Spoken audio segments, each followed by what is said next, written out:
¿Qué tal? Por acá sin mentiras, nuevamente con todos ustedes. El mundo sigue sorprendido de cómo Maduro se apareció sin que fuese detectado en México. Maduro se ha prácticamente convertido en el centro de todas los comentarios, disputas, análisis y expectativas de la cumbre de la CELAC.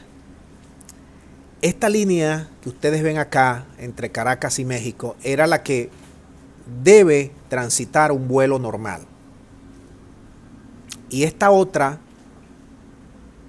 arqueada, haciendo especie de zancos, de piruetas, para llegar al mismo destino. Esta fue la que tomó el presidente de Venezuela, según, escúchese bien,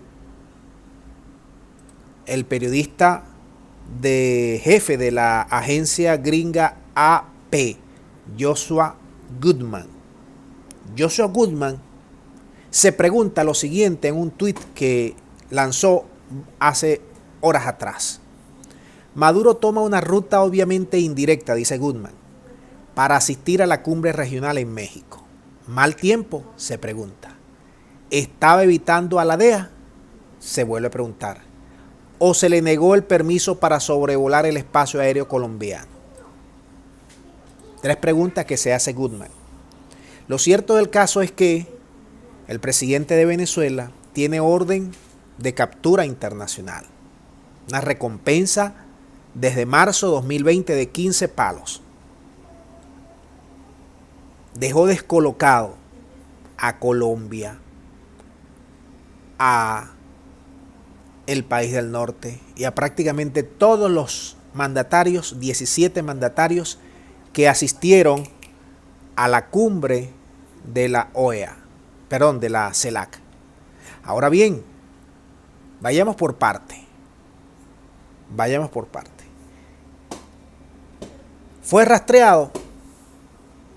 No se sabe porque viajó con Conviasa. Y acuérdate que Conviasa fue una línea aérea, una de las primeras medidas de bloqueo fue contra Conviasa. 47 aviones nos bloquearon. Prácticamente que no podíamos salir de Venezuela. Tuvimos un tiempo hasta llegar con Turquía, que fue la primera que nos ofreció espacio.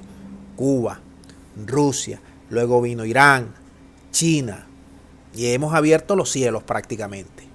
Con esos aviones de Conviasa que van y vienen y que ya no es necesario estar repostando en países enemigos, declarados enemigos de Venezuela, como Panamá, como Ecuador en su momento, como Colombia, como Paraguay.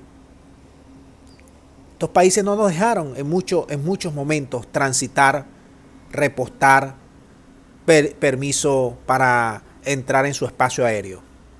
Ahora, el presidente de Venezuela llega de incógnito. Yo creo que hasta ni la misma vicepresidenta sabía. Muy poca gente sabía. Muy poquísima gente. Con los dedos se pueden contar. Un viaje que significó un terremoto político en la cumbre, que acaparó todos los focos para Venezuela. En donde es bueno que se diga. Nosotros tenemos que cambiar la OEA como latinoamericanos. Nosotros no podemos seguir oprimidos por el país de las hamburguesas y por los europeos. Nosotros tenemos que cambiar estas reglas de juego internacional que mancillan a los pueblos, que extraen la riqueza de los pueblos, que todo se los llevan las transnacionales, que reparten migajas a los pueblos y nos tienen un formato, un discurso a través de sus medios de comunicación y de su industria cultural. Y esa es la verdad que nosotros tenemos que comenzar a repetir y a luchar por esa verdad. No podemos seguir dejándonos pisar el cogote por los gringos y por los europeos. Yo creo que este canal ya está claro. Todos los que participan en este canal están claros de que hay que darle un frenazo a los gringos y a los europeos unidos. Ahora, no va a ser fácil, no va a ser una mantequilla. Hay gobiernos que no se van a entregar fácilmente por la unión, por la solidaridad, por la complementariedad. No, pero hay que construirlo. Hay que ir poco a poco abriendo camino, abriendo espacios.